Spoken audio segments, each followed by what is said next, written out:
thanks for joining us. You're watching the news now on TV360 Nigeria.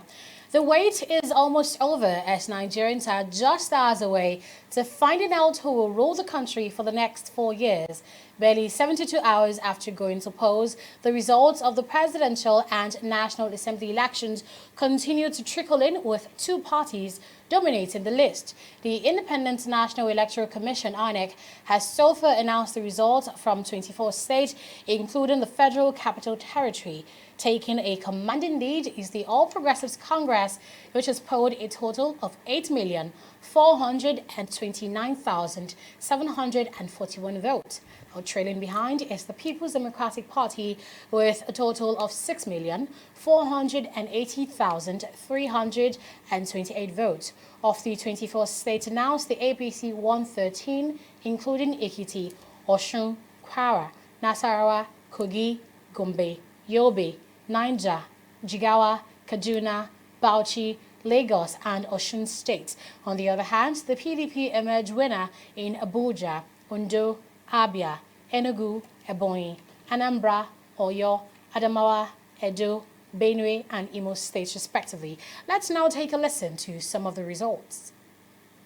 59,322. I repeat, 1,959,322. Total number of accredited voters, 874,920. 874,920. Now, I will go to the next phase to give you the total numbers performed or scored by each party. APA 1,242, 1,242, 1242, 1242. APC 378,078, 378,078, 378,078, 378,078. PCP 367, 367, 3670, 3670. PDP 410,266, 410,266, 410,266. Number of registered voters, 6,313,507. Number of accredited voters, 1,196,490. Votes scored by parties. APC 580,825. APC 580,825. PDP 448,015. PDP 448,015. Mixed reactions have continued to trail the results of Saturday's presidential and National Assembly elections. In Imo State, there was mild drama at the State Collation Center in Olu when the results of the senatorial election in the Imo West Senatorial District was announced. Fidelia Agunta tells us more. The result of the National Assembly election in Imo West Senatorial District has been marred by allegations of widespread electoral malpractice. The credibility of the poll was cast into doubt when the returning officer, Ibewuche Innocent, announced the result, claiming to be under duress. I've declared this thing before under duress. I'm still under duress declaring this one. That Okorocha Etelbat Anayo Rochas of APC, having satisfied the requirements of the law and scored the highest number of votes, is hereby declared the winner and returned elected. Reacting to this, candidate of the All Progressive Grand Alliance, Osita Izuanaso, explains why the returning officer made that claim. Hoodlums, they will now go to these various local governments where all the collection officers are and scatter them and take the result sheet and write whatever that they want to write and proceed to the Senatorial Collection Center at Olo, deeply mutilated, some of them rewritten in a manner that is not consistent with electoral provision. And the return officer rejected those results. Then they now held him hostage and said that he must remain there. The man remained under hostage since Saturday until this morning, Monday, this morning. The man was held under hostage. And they forced him, the governor himself came to the place, and they forced the man to declare a result that was non-existent. A highly fictitious result, a result that did not emanate from the polling unit. Some of those results were manufactured somewhere else and brought in and forced the professor to declare, and the man refused to declare. Even at gunpoint, they insisted that the man must declare. So the man, in declaring, made it clear to the whole world that he's declaring this result under duress. But despite these claims, residents in the region seem to be satisfied with the outcome of the polls, reaffirming their support for the winner.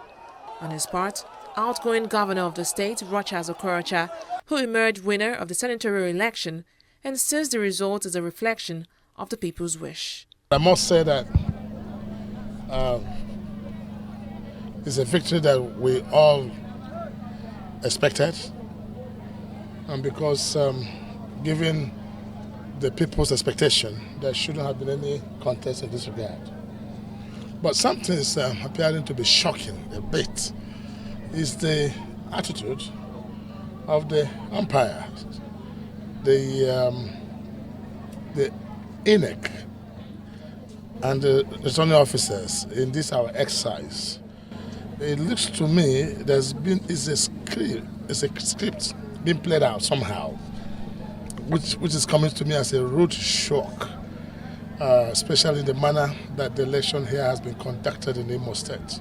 Could such a man say so?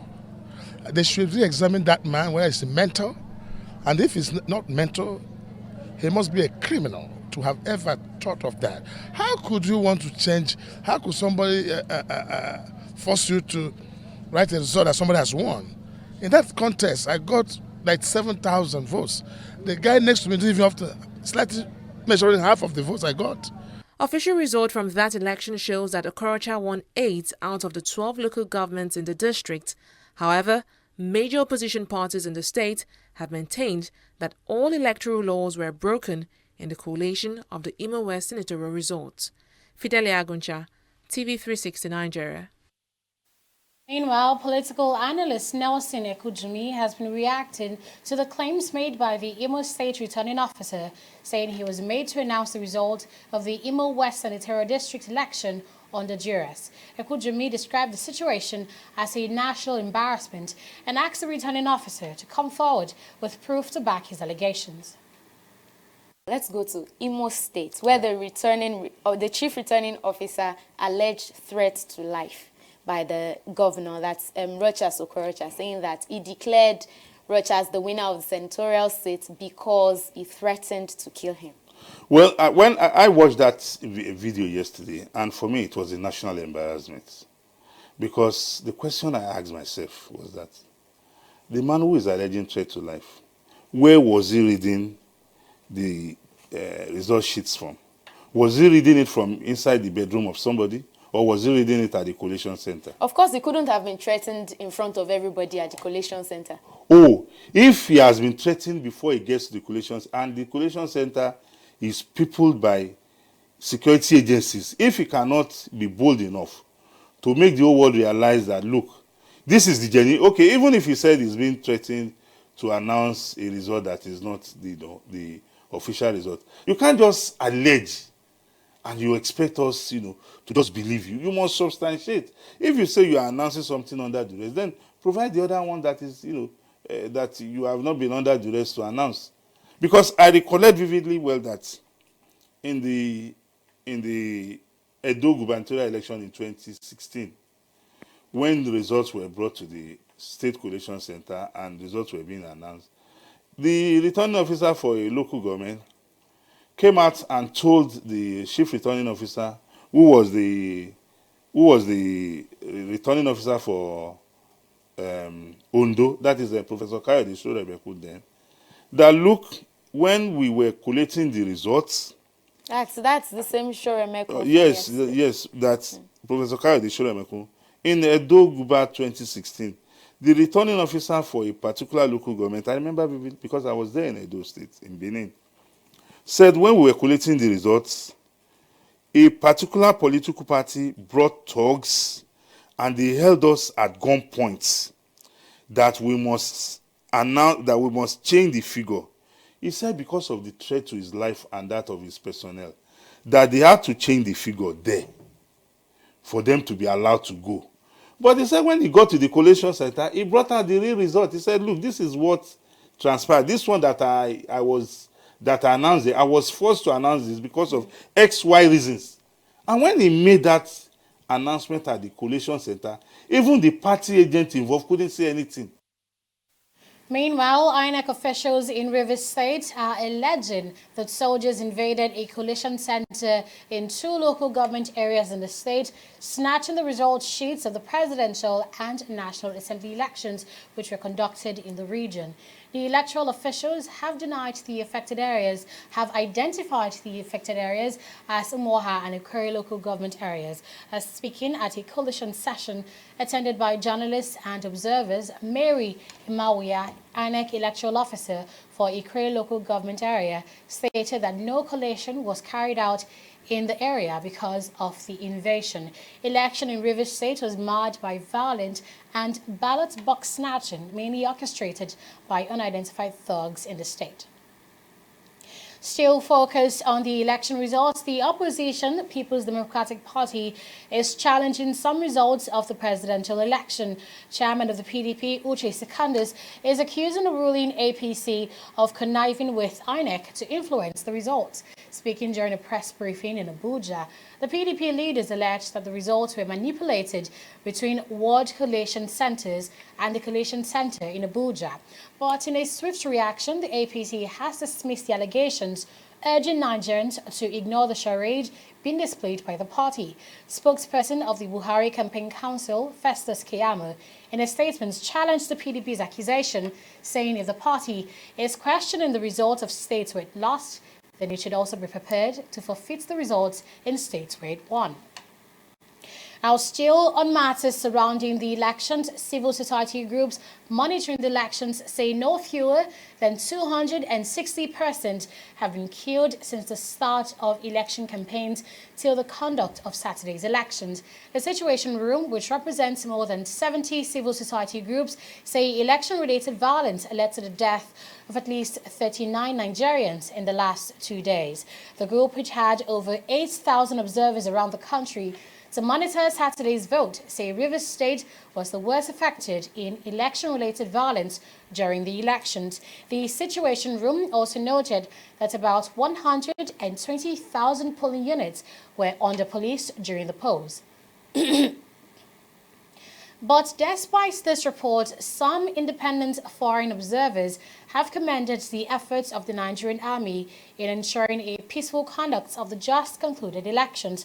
The observers say the timely intervention of security by the Nigerian army and police prevented what would have been a chaotic election in Nigeria. Elections were conducted in the 36 states in Nigeria, including the Federal Capital Territory, Abuja.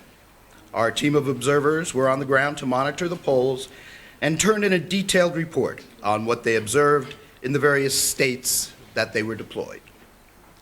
The independent foreign observers worked in active collaboration with local NGOs in the various states, and this unique collaboration made the election monitoring exercise seamless and worthwhile. From monitoring the elections, it was observed that the electoral process was able to maintain its credibility by the combined efforts of the security agencies led by the Nigerian army that ensured that incidences of ballot box snatching and other electoral vices were curtailed.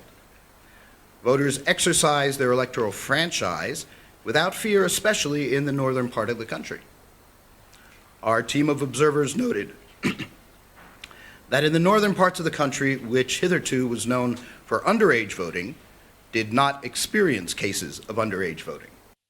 Moving on, contrary to popular belief that there is bad blood between Nigeria's major political parties, the People's Democratic Party, PDP, and the All Progressives Congress, APC, political affairs analyst Sadiq Gombe says that both parties maintain friendly relations. Gombe said this while speaking to TV360 Nigeria on Tuesday at the National Collation Center, Abuja, where the Independent National Electoral Commission, INEC, has been announcing the result of Saturday's presidential election. Gombe commended presidential aspirants from both parties for the conduct of the 2019 elections, emphasizing that Nigerians did not need to go to war over any party. He also commended Nigerians for their maturity and show of patriotism in the 2019 elections. But the most interesting thing is that the way the political party agents conduct themselves, particularly even those of the ruling party, the APC and the PDP, if you see the relationship that is being exhibited between them and the sense of maturity of patriotism, I think is unprecedented. It's unlike what we witnessed in 2015, where we see the Orubebe saga and so on. But today you see the two major leading parties, you see their agents going to doing everything together, going to eat together, chat, laugh, do whatever. Nobody take it as a do or die affair, because we saw even how the Nigerian people conduct themselves during the elections. Though there are a couple of issues that we were told that took place in Lagos, Rivers, Anambra, and Bayelsa, and so on. And in fact, even then, it's nothing to write home about, because in Lagos we have about 13,300 and something voting points, or rather 8,000 plus polling units. But what happens is only in 1 or 2 polling units, primarily, that was so pronounced. So I think with these statistics, I think we are good to go. Nigeria has matured tremendously from 2015 to date, and we hope the coalition process will continue in this manner, and we want to call on both the ruling party and the PDP to take it easy, to know that Nigeria is bigger than the two parties. Take a break now, and when we return, we'll give you news and business. Do stay with us.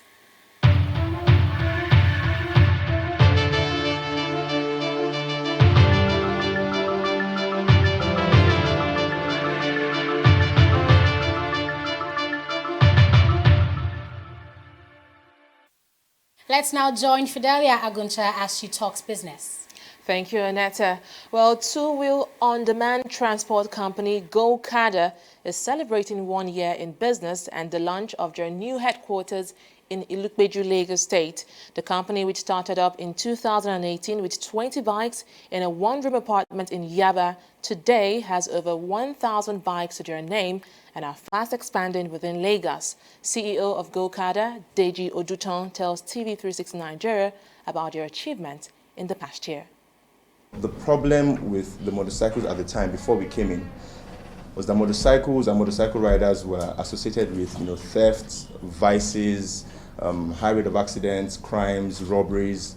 So it was really an uphill battle for us. But we knew that coming into this market, we wanted to change the narrative. We wanted to, give people, a service that they could use quickly and also safely. So with respect to safety, we pioneered a couple of initiatives in the market last year. One was we started enforcing the usage of helmets. We also understood that this was an initiative from the government years back, but there wasn't really strong adoption. And we thought, okay, we are creating a brand. We want people to use these helmets. How do we create this adoption? And then we also pioneered the usage of disposable helmets. So for every ride you take, before you put on your helmet, the driver gives you a disposable helmet. So these were steps that we actively took in the market to create safety, to create a new market, because this was non-existent before we came in last year.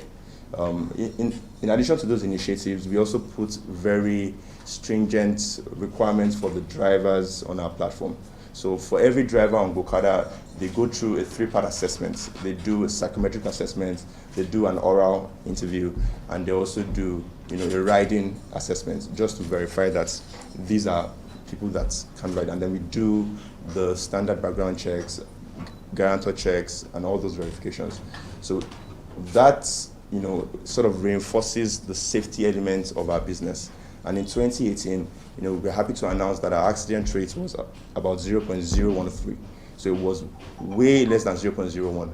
And we feel very strongly about that, and it's something that we want to build on as we go forward in 2019. Well, let's now look at activities on the stock market. Don't go away.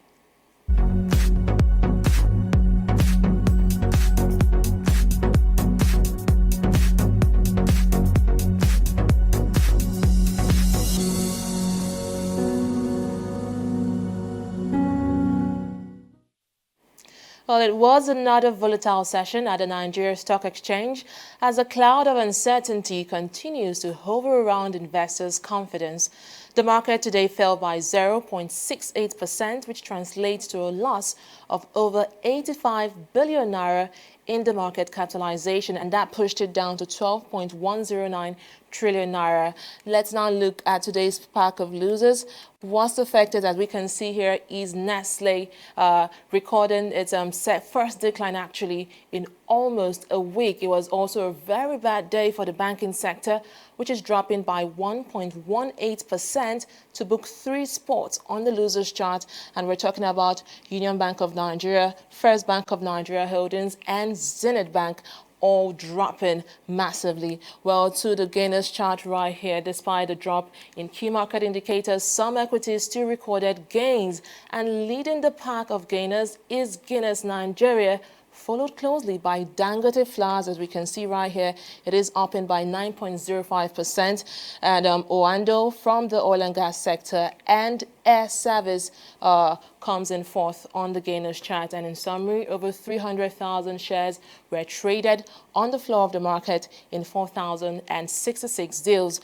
Let's now move to the global scene. We can see that the Dow and Nikkei are both dropping. The Dow is dropping by just something little, 0.03%, and Nikkei is actually dropping by 0.37%. FTSE is the only gainer in the market or on our charts today, because it's up in by 0.45% to close at 7,151 basis points. Well, that's all in business. It's back to Annetta. And there you have it, the latest in the world of business and on the global scene in terms of the stock market. Moving on, we see that India says it has launched a strike against militants in Pakistani territory in a major escalation of tensions between the two countries. The government says the strikes targeted a training camp of the Jaish-e-Mohammed group in Balakot. Meanwhile, Pakistani says its jets had forced back the Indian planes and denied there were any casualties. Relations between the two countries have been strained since an attack on Indian troops earlier this month. India accuses Pakistan of allowing militants to operate on its territory and says Pakistan played a role in the suicide attacks on February 14, which killed 40 Indian troops. Now moving on to sports, we see that 3-time African champions, the Super Eagles of Nigeria, will know their group stage opponents at the 2019 African Cup of Nations on April 12, 2019. Having failed to qualify for any of the last 2 AFCON tournaments, the Super Eagles overcame an opening match loss to South Africa before ensuring qualification with a 1-1 draw against the Bafana Bafana in November. With one more round of qualifying matches to hold in March, the Confederation of African Football have now fixed Friday, the 12th of April, as the date for the draws for the competition. The draws will hold at the Egyptian capital, Cairo. And that's the latest around the world at this time. You're now up to date on what's happening regarding the elections around Nigeria and more. Thanks for watching. I am Annetta Felix.